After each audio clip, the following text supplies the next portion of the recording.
magnifique. Déjà, Sébastien qui est avec nous ce soir. Comment est-ce que ça va, Sébastien? Bonsoir Anthony, bonsoir tout le monde. Écoutez, Voilà. tout va bien, bonsoir à tous et content de vous retrouver après une journée intense et chargée. Donc voilà, ça fait plaisir de pouvoir prendre un petit bout de temps pour faire une petite discussion avec les abonnés de Cryptologique. Excellent, je te remercie. Est-ce que tu veux commencer par une petite présentation de qui est Sébastien? Écoute, volontiers, toujours un exercice, compliqué de se présenter et d'être concis et de dire des choses intéressantes. Moi j'ai 23 ans, donc je suis basé en France, dans la région parisienne, mais dans ma vie j'étais plutôt amené à vivre à l'étranger qu'en France, plutôt en Allemagne pendant plus de 10 ans. Donc j'ai voyagé dans différentes villes d'Allemagne. J'ai habité en moyenne 3 ans. Donc 3 ans à Hambourg, 4 ans à Berlin. J'ai aussi été un peu à Francfort et puis à Varsovie. Donc du coup en Pologne pendant 3 ans. Voilà, donc j'ai un parcours plutôt, on va dire, européen. Je me suis aussi pas mal intéressé à l'Europe de l'Est et puis dans le cadre de mes études, il fallait faire des choix. Donc j'étais plutôt à la base littéraire. Ouais, j'ai un tropisme pour tout ce qui est sujet philosophique, tous les sujets d'actualité, tous les sujets d'histoire, de langue, etc. Après, je me suis après tourné dans le cadre de mes études vers le droit des affaires français et allemand.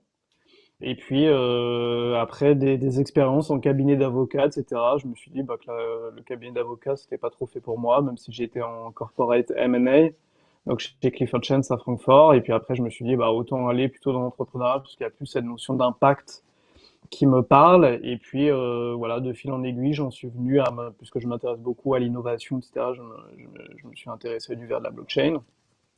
Et après, de rencontre humaine en rencontre humaine, j'ai été amené du coup à rencontrer voilà Sheraz. Et puis voilà, donc je devine la prochaine question. Voilà, mais en effet, donc, déjà Shiraz, après, tu pourras peut-être aussi en parler, c'est sûr. Mais donc, est-ce que tu veux présenter du coup aujourd'hui pour qui est-ce que tu travailles, entre autres, hein, quelque part, qu'est-ce que tu fais chez eux, donc Storm Partners, euh, qui est peut-être aussi peut-être Shiraz, peut-être déjà pour répondre à cette question. Alors, pour répondre à cette question, Sheraz est une personne très éclectique qui fait beaucoup de choses et qui du coup a fondé Storm Partners. Donc, il est vraiment le managing partner. Voilà, en français, on dit soit président, soit directeur général. Ça dépend si les fonctions sont rassemblés ou pas. Mhm. Voilà, donc c'est managing partner et fondateur de Storm. Il est très engagé au sein de la Crypto Valley Association en tant en charge du business développement. Donc c'est vraiment une des plus grosses associations dans l'univers de la blockchain et aussi des cryptos. Et puis voilà, il joue un rôle assez actif. Il est aussi, je crois, Global Shaper à Genève. Et voilà, donc du coup, il est assez actif dans tout cet environnement-là de la blockchain. Donc pour présenter Storm, en fait, je dirais un fournisseur de solutions. On est un prestataire de services qui se structure autour de quatre grands piliers. Donc il y a à la fois le volet marketing, un volet légal, un volet financier, et puis il y a tout un volet aussi transformation digitale. On est à peu près une équipe composée d'une douzaine de membres, donc on est 12 full-time, et il y a aussi autour de nous en fait un réseau d'experts qui peut intervenir sur les différentes thématiques que l'on couvre. Alors quand on parle par exemple, moi je suis le finance manager de Storm, quand par exemple on parle de sujets financiers, c'est tellement vaste, ça va à la fois de l'audit, de nos clients, ça passe par auditer leur documentation, ça passe par auditer leur data room, voir est-ce que le projet est bien ficelé, est-ce que le storytelling, que je dirais parle aux gens et pédagogique, ce qui on le voit est des fois un petit peu un challenge dans l'univers de la blockchain et crypto qui a tendance à être Bon, enfin, c'est pas quelque chose de mauvais, mais c'est un défi. C'est quelque chose qui parle aux gens qui connaissent la crypto. Et puis après, ceux qui sont un petit peu curieux vis-à-vis de la crypto, il faut un petit temps un peu d'adaptation pour voir, voilà. Et nous, en fait, c'est de challenger, d'éviter cet écueil, en proposant, voilà, un accompagnement dans la durée et puis de challenger. Évidemment, nous, quand on parle d'aspect finance, c'est que notre client veut faire des levées de fonds. Ça veut dire que, par exemple, donc soit c'est une ICO, soit c'est une IDO, soit c'est en equity, soit c'est sur de la vente de tokens pure et simple. Et du coup, nous, c'est on part soit de quelqu'un qui, je dirais, a toute sa documentation de prête, soit il y en a qui n'en ont pas encore. Et l'objectif, c'est de pouvoir préparer le chemin vers les investisseurs et qu'ils peuvent lever les fonds qu'ils projettent de faire. Voilà un Mhm. petit peu. Bon, j'ai déjà un petit peu dépassé sur d'autres sujets, mais voilà un petit peu la présentation. Magnifique, ouais. Parce que du coup, alors, imaginons, hein, voilà, si je peux donner un exemple aujourd'hui, bah, comme tu le dis très bien en rapport avec les ICO, les IDO, donc on a sûrement des projets qui viennent se présenter chez vous en disant, voilà, on a besoin d'un coup de main, que ce soit maintenant sur le côté marketing, que ce soit maintenant sur le côté légal ou sur tout simplement un levée de fonds ou autre. Vous allez pouvoir non seulement avoir bah, déjà votre équipe, mais vous allez travailler avec des experts qui sont seulement en Suisse, en France, français, anglophones. C'est quoi un tout petit peu finalement l'avantage que vous avez chez vous? Si maintenant moi voilà, je viens avec un projet qui est dans n'importe quelle langue, est-ce que vous pouvez me donner un coup de main? Alors, comme il y a beaucoup de langues dans le monde, forcément, on aura une couverture qui sera quand même, voilà, limitée, mais bon, comme tout le monde en soi. Mais bon, évidemment, l'anglais, bon, on parle anglais, on parle français. Il y en a on a aussi, par exemple, Nicolas, qui est notre head of legal, le head du département légal, qui est le legal manager plutôt. Lui est d'origine italienne, donc il parle italien. On a aussi des Nigérians, donc très anglophones. Donc voilà, enfin pour tout dire, je suis le seul Français dans un environnement très finalement anglophone. On a un Sud-Africain qui s'appelle Neil, qui s'occupe aussi de notre aspect business développement. Donc ça, c'est sur ce premier sujet. Je dirais que en réalité, on est assez worldwide. Et on a donc ça c'est sur la couverture, je dirais vraiment territoriale. Ensuite sur l'aspect plutôt quand un client vient chez nous et qu'est-ce qui est intéressant finalement pour notre client et qu'est-ce qu'on veut faire vis-à-vis du client. Mettons il y a un client qui vient nous voir et qui commence à échanger avec nous, lui dire voilà je vais faire une IDO, etc. Bah très vite ce qu'on se rend compte c'est qu'il va avoir des questions légales par exemple. Sous quelle juridiction faire? Est-ce que c'est avec la FINMA? Est-ce que c'est plutôt avec l'AMF en France? Etc., etc. Les obligations en matière de KYC, en matière de lutte contre le blanchiment. Ensuite, il va se dire, bah tiens, puisque je veux faire une levée, il y a aussi le côté, j'irais marketing à relever. Et du coup, voilà, il faut de la visibilité. Et comment j'y arrive? Parce que et en fait, l'avantage que le client évidemment, c'est l'économie d'échelle, parce qu'il n'a pas besoin enfin de faire les choses en interne. Nous, on les fait pour lui, et évidemment, en étroite collaboration avec lui. Et tous les jours, on se parle, on travaille ensemble, on travaille en itération. Et ça, je dirais que, en fait, on n'est pas cloisonné. Ça veut dire, notre force, c'est notre côté transversal. On a des experts sur tous les secteurs. Donc, dès qu'il faut tel domaine, on a quelqu'un. Par exemple, si demain il faut faire une valorisation d'une entreprise, par exemple, on a un expert de Rothschild. Si demain il faut plutôt, je dirais, auditer l'aspect cybersécurité, on a parmi les meilleurs experts en cybersécurité, etc. Donc vous voyez que c'est vraiment assez global. Et puis du coup, évidemment, ça nous permet d'aller vite, parce que du coup, il n'y a pas besoin d'aller chercher sur Internet et puis de se dire est-ce que la personne sera de qualité ou pas. Mhm. Voilà, donc voilà, ça je dirais, ça c'est notre force. Et après, juste le dernier point, et je me promets, je finirai là-dessus pour cette question, c'est de notre spécialisation dans l'univers donc comme tu l'as dit, Anthony, en début d'échange. Effectivement, on est vraiment spécialisé dans le monde de la blockchain en général, et notamment évidemment des cryptos, qui est un use case, voilà, notamment de la blockchain. Voilà. Mhm.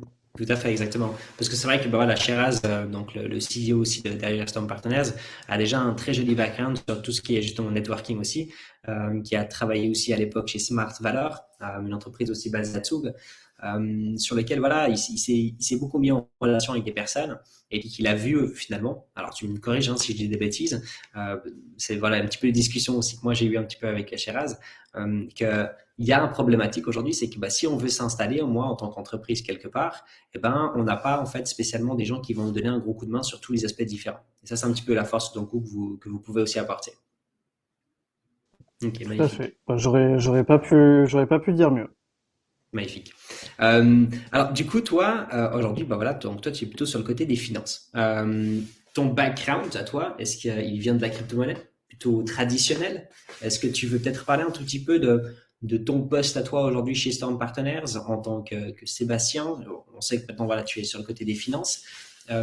Si maintenant je viens avec une ICO, qu'est-ce que tu peux nous dire un tout petit peu voilà, sur un levée de fonds? Quel est un petit peu ton travail là derrière? Alors du coup, donc il y a plusieurs questions. Alors la première question, c'est est-ce que je suis plutôt crypto ou plutôt finance traditionnelle? Bah, je dirais qu'en fait, comme tout le monde, en fait, quand on commence tout de suite, enfin voilà, étant né dans les années 97, j'ai plutôt grandi en découvrant de fil en aiguille en fait la finance classique. Et donc la banque traditionnelle, toutes les opportunités d'investissement aussi dans l'immobilier, que ce soit les SCI, etc. Ou quelque chose en réalité très conventionnel. Et de fil en aiguille, effectivement, j'ai commencé à entendre parler des cryptos. Et en fait, le fait de me plonger dans l'univers des cryptos, c'est quelque chose finalement d'assez récent. Et je dirais que étonnamment, c'est un avantage pour nos clients parce que nos clients, par définition, ne veulent pas s'adresser uniquement aussi au monde de la crypto. Ça veut dire, le monde de la crypto, en réalité, c'est quelque chose qui est possible, mais dans tout un tas de domaines, et la crypto, c'est vraiment l'instrument financier. Même si je suis conscient que, par exemple, pour des amis, c'est vraiment un art de vivre, c'est une passion, etc. Mais ça n'enlève en rien à ça, d'ailleurs, de dire ça. C'est juste pour dire, voilà, finalement, ça sert à faire une transaction, donc soit un paiement, etc. Et voilà, donc du coup, c'était de dire, ça, c'est un avantage pour nos clients c'était un point donc on a commencé à évoquer tout à l'heure, c'est de s'assurer que leur projet est suffisamment universel pour la compréhension des autres, de tout un chacun. Et par exemple, dans des domaines, par exemple, j'ai un client dans le domaine des industries créatives, donc qui travaille avec des artistes et des mannequins et de la mode, etc.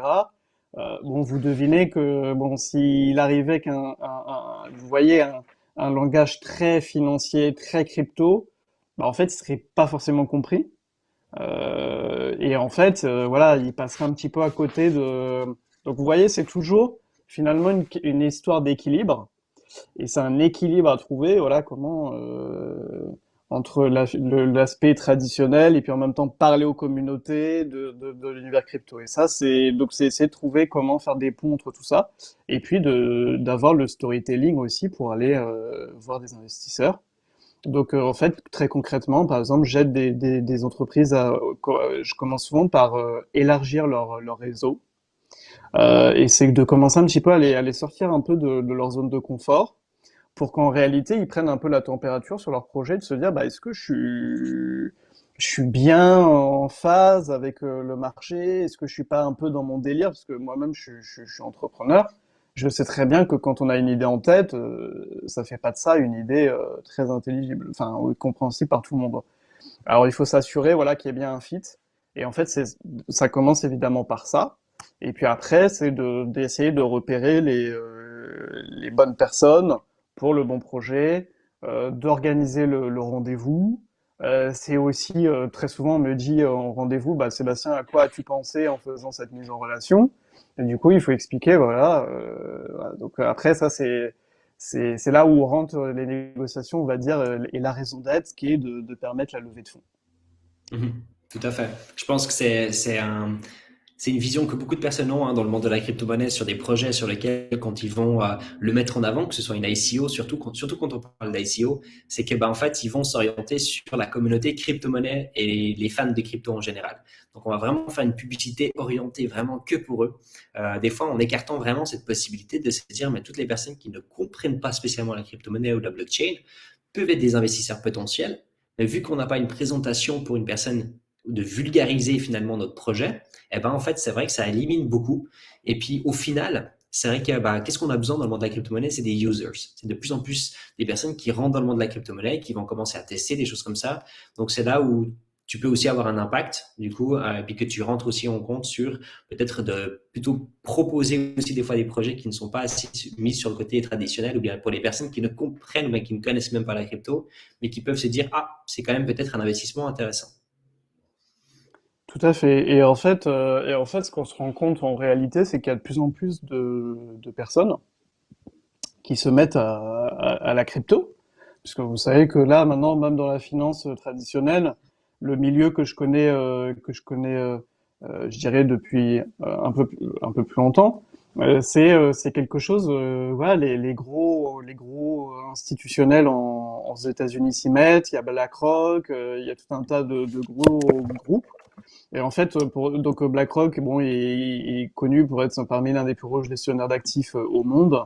Et ça, c'est quelque chose, voilà, qu'on regarde et qu'on dit, bah attention, c'est vrai que vous pourriez passer à côté de finalement tout un tas de d'utilisateurs qui se diraient, mais ce projet, il est génial en fait, c'est un projet, ça peut être aussi une façon d'entrer dans la crypto. Et Tout donc à fait. forcément que parce que bah voilà, il faut encore il y a des milliards d'habitants sur cette planète et il n'y a pas encore des milliards de crypto je dirais users. Donc il faut les onboarder et en fait faut pas faire en sorte vous voyez c'est la métaphore du train, il faut pas que le train roule de façon perpétuelle et puis qu'en fait personne il y ait pas d'arrêt en gare, vous voyez. Voilà, donc Mhm. là voilà, il faut s'assurer qu'il y ait des arrêts en gare finalement.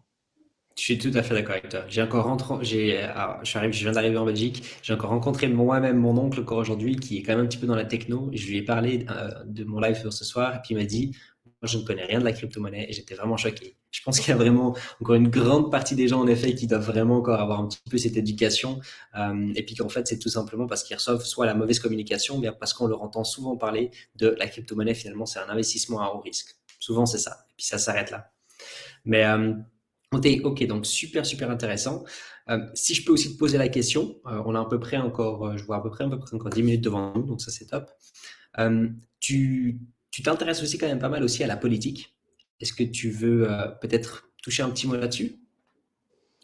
Ouais, bah j'éviterai d'être trop clivant du coup parce que dès qu'on switch sur des sujets politiques, vous voyez, c'est un peu moins universel. Mais ouais, je trouve, bon, vous savez, comme j'ai dit au début, j'ai un profil assez européen, enfin européen, et du coup, évidemment, je suis très, voilà, je m'intéresse beaucoup à l'environnement européen, à tout ce qui est construction européenne, et vous voyez qu'actuellement, il y a beaucoup de débats autour de l'euro digital, etc., de comment quelle articulation avec toutes les monnaies existantes. Donc voilà, ça c'est quelque chose qui me, qui d'ailleurs est un peu lié. Et je pense que justement, d'un point de vue un peu géopolitique, il y aura des enjeux de s'assurer que les places de Paris, vous voyez que en France, il y a une grande actualité, on en parle beaucoup. C'est JP Morgan, qui est une très grosse banque d'affaires américaine, qui est en train de s'agrandir en fait à Paris suite au Brexit. Et l'idée, c'est de vraiment s'ancrer sur la place financière de Paris. Et il y a des enjeux en fait entre la France et l'Allemagne, donc avec Francfort que voilà, quelle sera la place la financière la plus attractive. En France, vous savez, bon, il y a tous ces enjeux, discussions autour du PSAN, qui énumère un certain nombre de catégories d'activités qui nécessitent cet agrément auprès de l'autorité des marchés financiers. Et en fait, en Allemagne, ils ont fait une démarche, hein, je dirais, un peu plus, comment dirais-je, accueillante de tout ce qui est autour des cryptos, parce qu'ils ont compris qu'aussi c'était un élément à terme d'assurer une attractivité pour la place financière de Francfort. Et là, c'est assez intéressant, ces discussions. Et ça, c'est, voilà, vous voyez, c'est un peu une vision, bon, un peu politique, mais en réalité, c'est surtout un enjeu, voilà, aussi financier, et puis pour nous aussi, tout user aussi dans la crypto, évidemment, je pense que ça peut être intéressant parce que ça peut être Tout à aussi fait. source d'opportunités. Tout à fait d'accord avec toi. Donc, si j'entends bien, l'Allemagne, c'est un pays qui s'intègre de plus en plus dans la crypto. Ça peut être un pays peut-être intéressant de ton point de vue pour si on reprend par exemple l'Allemagne, hein, peut-être qu'il y en a aussi d'autres de ton point de vue, de ta connaissance, qui deviennent de plus en plus intéressants pour que ce soit maintenant des users, que ce soit maintenant des investisseurs, que ce soit pour des entreprises. Est-ce que c'est là vraiment que ça peut avoir un impact? Évidemment, je pense que évidemment que ça va s'accompagner tout ça du développement d'écosystèmes et ce qu'on voit en réalité en matière d'investisseurs, l'Allemagne est très active, hein. Il y a énormément de fonds VC qui sont actifs là-bas. Il y a aussi des super business angels, il y a tout un tas de choses qui se font. Il y a des super incubateurs. Enfin, voilà, donc on voit qu'il y a voilà, il y a des signaux faibles de choses qui se passent. En France, ce qu'on observe, c'est que la tendance est plutôt à aller vers d'autres pays. Mais là, là, quand je disais ça, c'était vraiment dans une perspective européenne. Mais dans une perspective européenne, il faut pas oublier la Suisse. Mais la Suisse, voilà, a un statut particulier. Et la Suisse, il est vrai que, voilà, il a aussi tiré son épingle du jeu.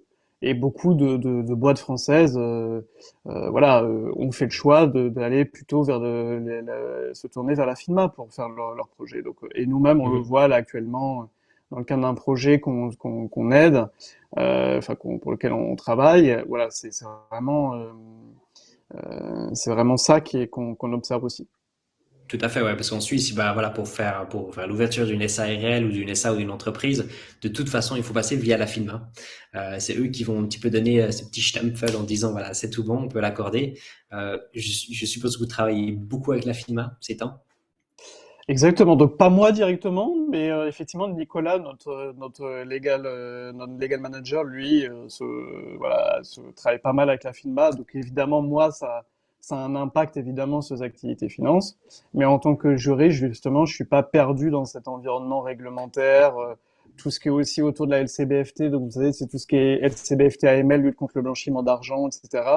Voilà, pour nos clients, un sujet de préoccupation et qui est souvent aussi abordé dans le cadre d'échanges avec des investisseurs, justement, comment ils gèrent ce risque réglementaire.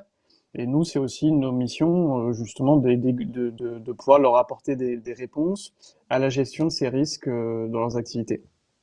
Ok, ouais, super intéressant. Parce que c'est vrai que, alors moi je l'entends aussi énormément, hein. C'est vrai que la France aujourd'hui, on a de plus en plus de Français qui viennent s'intégrer en Suisse, pas seulement pour le côté entreprise, mais aussi des simples indépendants qui sont déjà dans la crypto, que ce soit des investisseurs ou autres, ils viennent s'intégrer de plus en plus maintenant chez nous. Est-ce que vous faites aussi l'ouverture typiquement des entreprises en France? Et si oui, quel est un des plus gros problèmes aujourd'hui en France pour les entreprises crypto-monnaies? Alors, nous, pour l'instant, c'est plutôt en fait dans le sens inverse. Ça veut dire que c'est plutôt de la France vers la Suisse. Mhm. Moi, de ce que je vois, donc là, je vous donne plutôt une expérience personnelle, plutôt que sous une étiquette, pour l'instant, Storm. C'est que, bah, en fait, en France, sur les ICO, en fait, ils ont fait le choix, par exemple, de mettre des visas sur les ICO, donc ils sont facultatifs. Le visa était censé aussi donner des gages et des garanties sur le projet, etc., qu'il y avait derrière. Alors moi, j'étais l'été dernier impliqué aussi dans une ICO sur les aspects plutôt conformité en France, donc qui était validée par l'AMF. Et en réalité, malgré ce tampon, ce stempel, comme tu disais, pour reprendre des mots germaniques que je connais bien, bah, finalement, ils allaient voir des institutionnels pour faire leur levée. Et bon, les investisseurs disaient, bah, désolé, on prend pas de projet en lien avec les cryptos. Et puis en plus, vous savez, la difficulté dans un projet crypto, c'est que souvent il y a des difficultés autour de l'ouverture à l'equity. Et en fait, les investisseurs institutionnels préfèrent plutôt encore investir dans l'equity. Enfin, c'est quelque chose qui revient quand même beaucoup. Et les tokens, voilà, et à moins que le token voilà, soit prouvé déjà d'une solidité incroyable et qu'il y a une communauté derrière, ils seront assez hésitants, voire carrément ils vont le refuser, quoi. Une Donc porte voilà, fermée. voilà, c'est des portes fermées et voilà, c'est ça qui crée. Donc pour répondre vraiment à ta question, c'est que je pense que la France a peut-être un peu loupé le coche. Elle a raison d'essayer de créer la confiance vis-à-vis de cet écosystème qui est encore nouveau. Mais pour l'instant, elle y est allée peut-être un peu trop fort et du coup, ça a peut-être un peu condamné un écosystème qui était nouveau, qui était en train de se lancer, donc avait plutôt besoin d'être encouragé, soutenu. Voilà, donc à voir, mais les choses sont pas finies, on ne sait jamais fini, mais voilà, faut aller assez rapidement quand même. Tout à fait. Je pense que si ils attendent trop longtemps, alors c'est que mon propre point de vue, hein, je pense s'ils attendent trop longtemps, ils vont en effet perdre beaucoup d'entreprises qui vont pas se développer en France parce qu'il y a des avantages ailleurs. Mais ils vont aussi, ouais, sur un point de vue un petit peu plus international, c'est vrai que bah, si d'un coup on a de plus en plus de pays qui commencent à accepter plus facilement, en tout cas qui ont les portes plus ouvertes, c'est vrai que on a des très bons projets, des très bons développeurs, des très bons entrepreneurs qui sont en France, qui veulent rester en France, qui sont gentiment en train de disparaître. Alors moi, je suis pas français, mais je trouve ça dommage pour le pays de perdre des personnes qui ont un fort potentiel avec une très belle expérience dans le milieu et puis qui vont partir ailleurs à cause de ça. Parce que c'est vrai qu'alors, je pense que le gros problème aussi, c'est finalement aussi bah, toutes les arnaques intérieures. Je pense pas qu'on a même le temps, malheureusement, d'aborder tous les sujets des arnaques, parce que c'est quelque chose qui est quand même assez important. Je pense que vous allez vous envoyer beaucoup, peut-être même des propositions d'arnaques qui viennent chez vous pour vous donner, enfin, pour vous demander si vous pouvez leur donner un coup de main, peut-être à se développer. C'est bien, même bien possible. Je pense que vous avez la connaissance nécessaire pour pouvoir vite savoir si oui ou non c'est une arnaque. Mais c'est vrai que bah, typiquement à Tsug aussi, on en a eu hein, malheureusement des projets, alors que ce soit une arnaque ou pas, mais qu'on a eu des entreprises ou des assets, des crypto-monnaies qui ont fait du moins 98%. Quel impact est-ce que ça peut avoir sur des investisseurs que ce soit même pas une arnaque, mais juste un prix qui a été pump and dump, façon de parler. Quel impact est-ce que ça a sur l'entreprise qui est basée à Tsug? Quel impact est-ce que ça peut avoir sur la banque qui a accepté ces projets-là? Et puis pour les investisseurs, c'est vrai que ça a plein de détails différents sur lesquels bah, finalement la Suisse prenne aussi quelque part un risque qui est peut-être trop jeune, mais le risque, bah, des fois, il est récompensé aussi d'une certaine manière. C'est un petit peu les Tout à fait. Bah avantages et les ça, désavantages. exactement. Mais ça, malheureusement, bah après nous, c'est aussi justement notre travail et vous voyez justement qu'on a aussi cette utilité-là d'essayer de miser sur des voilà des projets qui sont d'après nous pertinents et aussi qui voilà on sait qu'il y aura des choses assez intéressantes qui se passeront. Mhm. Tout à fait. En tout cas, alors je ne sais pas si tu veux peut-être encore partager une dernière chose en rapport avec Storm Partners. De toute façon, je vais mettre aussi juste après dans le chat, je vais prendre 2-3 minutes, puis je vais mettre le Twitter de toute façon de Storm Partners. Je peux peut-être aussi partager le Telegram et puis votre site internet. Bien Est-ce sûr. qu'il y a, est-ce qu'il y a par hasard un réseau que je peux partager, que tu me dis, voilà, ça c'est en effet un certain réseau que vous utilisez beaucoup, qui est peut-être plus intéressante si d'un coup il y a des questions et des personnes qui sont intéressées à peut-être voilà, présenter un projet chez vous, ou bien de pouvoir. Bien sûr. Bah moi enfin je peux noter mon adresse mail quelque part. Bien sûr, tu peux sans doute le mettre sur le chat, puis comme ça, si d'un coup il y a des gens qui ont des questions voilà, en rapport avec tout ce qui est finance ou en général sur Storm Partners, je pense qu'ils peuvent sans autre bah, t'envoyer un mail, déjà pour commencer. Bien sûr, ça c'est alors, je peux... tac, tac, tac. Alors, j'essaye de trouver... Sending message. Ah, je crois que je suis pas... Is Alors, only supported for hosts. ok, alors si tu veux, tu peux m'envoyer sur Telegram, puis j'envoie sur le chat, si tu veux. Alors, voilà. Bah, du coup, je te l'envoie de suite. Et Ouais, fais ça voilà. alors. Vous voyez, on est encore très... Enfin, en fait, j'aime bien le mail parce que, en fait, c'est quelque chose qu'on peut avoir, vous voyez, sur tous les supports. Mais évidemment, Mhm. sur LinkedIn, vous allez sur LinkedIn, vous tapez Storm Partners, vous, croyez-moi, ce sera facile à trouver. Voilà, moi, vous voyez que je serai là-bas, donc vous pouvez aussi m'envoyer des invitations LinkedIn. Vous pouvez, voilà, donc je t'ai envoyé en taux mon adresse. Magnifique. Voilà, et puis n'hésitez pas, enfin sur LinkedIn aussi, vous pouvez nous envoyer des messages, vous pouvez nous inviter, me dire voilà, on s'est vu à telle occasion, voilà. Et ça, c'est notre site internet qui d'ailleurs va être refait. Mais, Euh, magnifique, je ne sais, j'étais même pas au courant. Vous voyez, on vous a donné une petite exclue. Excellent. Du Donc coup, là, voilà. vous voyez aussi quelques-unes de nos références. On a travaillé voilà avec EQCF, qui est une belle boîte en France. On a travaillé avec AV, on a travaillé avec Tout à Swissborg. fait. Je sais que on travaille avec Diabolo. C'est pas un secret. Je sais que voilà, Humble Log Ball. New Life aussi. Bah vous voyez, New voilà, New Life, Life, ouais. je vous invite à les Swissborg. suivre. Voilà, Swissborg, AV, voilà, tout ça, c'est les dossiers sur lesquels je suis amené des fois à travailler. Magnifique, ouais. Alors voilà, si d'un coup il y a des questions ou quoi que ce soit, moi je vous partage aussi sur le chat à l'instant même, je vous partage le lien, comme ça vous pouvez aller faire un petit tour pour toutes les personnes.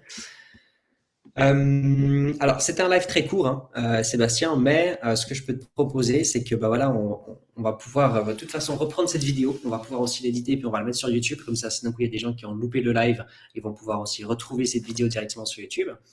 Moi, ce que je peux aussi peut-être te proposer, c'est qu'on se revoie avec grand plaisir, peut-être dans quelques mois. C'est toujours très important, je trouve, d'avoir un certain suivi sur n'importe quel projet. Et vous êtes un projet, donc, je crois pas qu'on a parlé de date, mais vous avez commencé début de cette année, hein, si je ne me trompe pas.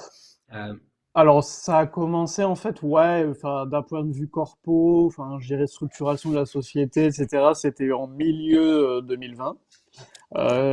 Et vraiment fin 2020 où il a commencé vraiment à avoir le début avec l'équipe, etc. Et là, je dirais, voilà, petit à petit, on sent la dynamique qui se crée. mhm. Ouais, tout à fait, exactement. Bah, il faut un petit peu de temps, hein, de toute façon, pour pouvoir se positionner aussi. Ça, c'est tout à fait normal. Et puis, Storm Partners, qui est basé donc à Montreux, en Suisse. Ouais, Toi qui travailles à Paris, mais de temps en temps, est-ce que tu passes par la Suisse? tout à fait. Bah, j'y suis dimanche. Donc voilà. Voilà. Ah bah, je serai sûrement pas à Montreux, mais si une fois tu passes en Suisse, je passerai une fois peut-être à Montreux, voir aussi Cheraz, puis peut-être aussi, bah, comme ça, on aura l'opportunité aussi de se boire un petit café ensemble avec grand plaisir, alors. Exactement. Bah écoute, Anto, ce sera avec plaisir. Bah tu m'invites quand tu veux, tu viens nous voir quand tu veux au bureau. Voilà, on est accueillant et voilà, on aime quand Ça, on c'est a de vrai. la visite, il n'y a pas de problème. C'est vrai que vous avez toujours été très accueillant à Montreux, donc ça, c'est vraiment super agréable. Voilà, ça c'est dans notre ADN. Excellent. Bah écoute, moi Sébastien, moi je te remercie infiniment pour la présentation, aussi rapidement aussi de Storm Partners. Je sais que c'est pas toujours évident, mais de faire ça très court parce qu'il y a encore beaucoup de choses à présenter, je pense, hein, du côté de Storm Partners. Mais pour un premier temps, merci infiniment pour tout ça. Bah, Et merci pour puis, l'invitation et puis bah enchanté d'avoir fait aussi les connaissances de cryptologie voilà en live, voilà. Donc, un plaisir. c'est c'est super cool. Alors moi je te souhaite une excellente soirée et puis on se voit à tout Excellente bientôt, soirée. Sébastien. À très bientôt. Au revoir.